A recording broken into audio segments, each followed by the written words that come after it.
global happenings today. We communicate, we analyze global news. Stay tuned.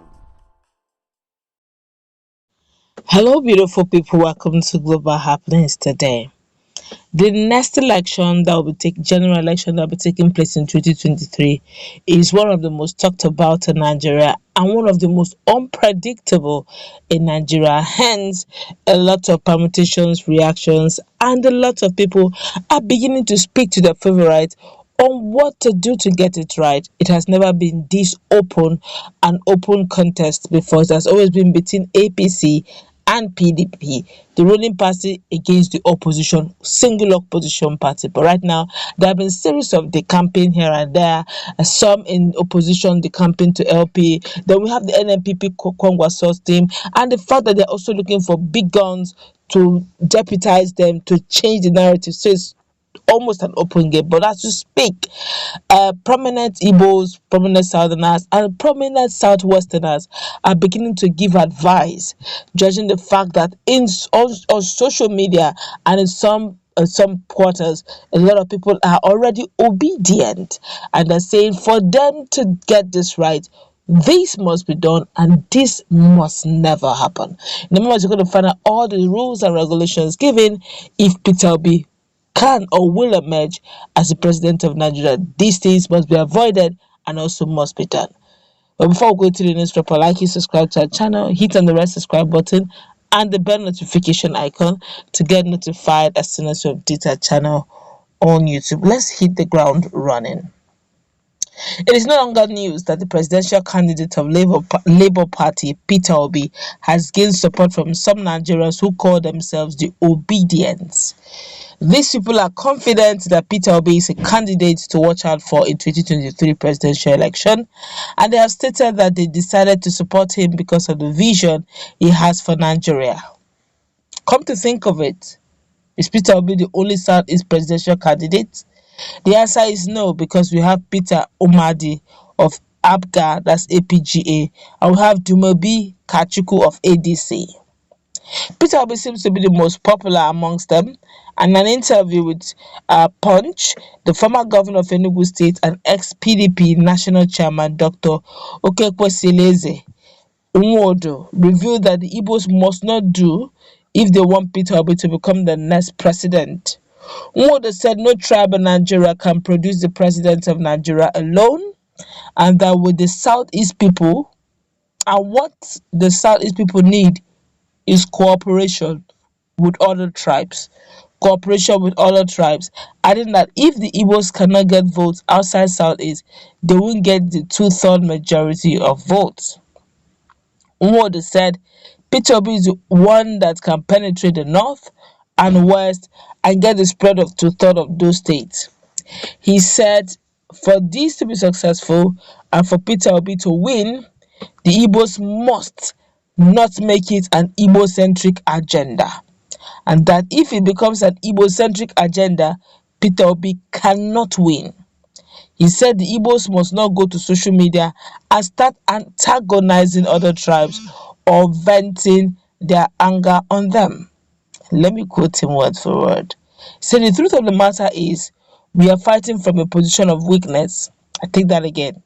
The truth of the matter is we are fighting from a position of weakness for two reasons. First is that no tribe in Nigeria can produce the president of Nigeria alone. We must understand that very clearly. If the Igbo cannot get votes from outside Southeast, they won't even get the 2/3 spread before you talk about the majority votes. So, it is important that we strategize with these our sons who are campaigning to find how we can penetrate the west and the north and get that spread of 2/3 of states where we can score at least a minimum of 25% in all the states. Second is the way Peter Obi is going now. He is the one that is most likely to get that spread as long as our people don't make it an Igbo-centric agenda. Because if it is an Igbo-centric agenda, we can't win. Already, his campaign has taken a life of its own amongst the youth who believe in him, who believe his government will bring so-called to them and drive development in the direction of the youth and the women and what the women want. He's doing very well and he needs to be encouraged. He needs to be encouraged. But the Igbo must not go into the social media antagonizing other tribes or venting their anger in what happened in the PDP or APC. We need cooperation. Wow. I can still remember that in recent tweet, some 3, 4, 5 days ago, Baba, that's Baba Ahmed, the NEF, yeah, NEF spokesperson, Hakim, he said something similar to this too. He said something, look, that he has been up close with Peter Obi and that he's not a bigot, that how he wishes that the electorate Nigerians can come up close to their candidate, their aspirants, so they can know them better, know who to vote, which means already those who listen to him may not necessarily be obedient, but they may look at him as someone different from the regular stock that we usually get during political era. And it's a, if you ask me, it's a plus already for Peter Obi.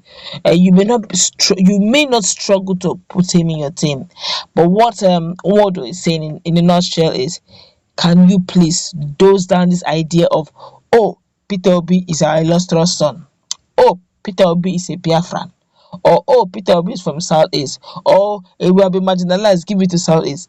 Remove that for the now. Already he has gotten a lot of acceptance from the youth, and nobody sees Peter Obi as a Southeasterner per se. They see him as a Nigerian who has what it takes, well without, to bring Nigeria together, and they're looking at him as somebody who can actually perfect that plan given the right platform. Nigerians did not look at him on the platform of the fact that okay, he's not in the ruling party or opposition or main opposition party. He went to LP surged, LP increased, LP had a lot of followership. Everybody's talking about being obedient.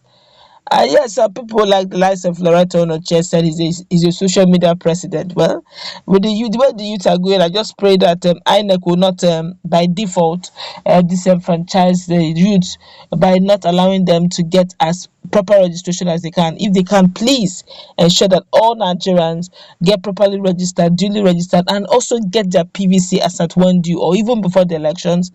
I doubt if that social media president you're calling him, I doubt if that, because the way the youth have gotten, there's this reawakening in their mindset about getting it done, not being called lazy Nigerian youth, because the system seems not to be even be favorable to the youths.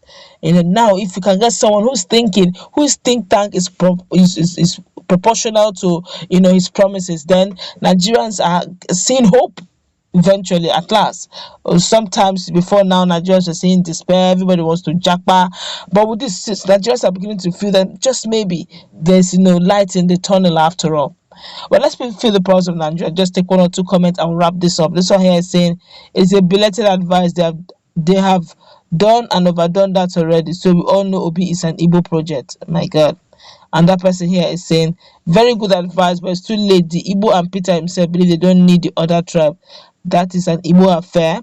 And we are going to show them that the tribalistic cannot be a Nigerian president. That is all Igbos are against every other tribe up to their pastors. If they think you like Obi agenda, then ban you from their church. They started it. We are going to finish it. We don't want IPOP agenda. The Igbo hate other tribes. Now these are people who are probably being extremists. The truth be told, let's put in our comment section. What's your take? Do you believe that already the damage has been done, or do you think this is just this is campaigning period? Everybody's actually speaking on behalf of their candidate, even if it means pouring or spoiling other person's candidate to get it done. It's politics.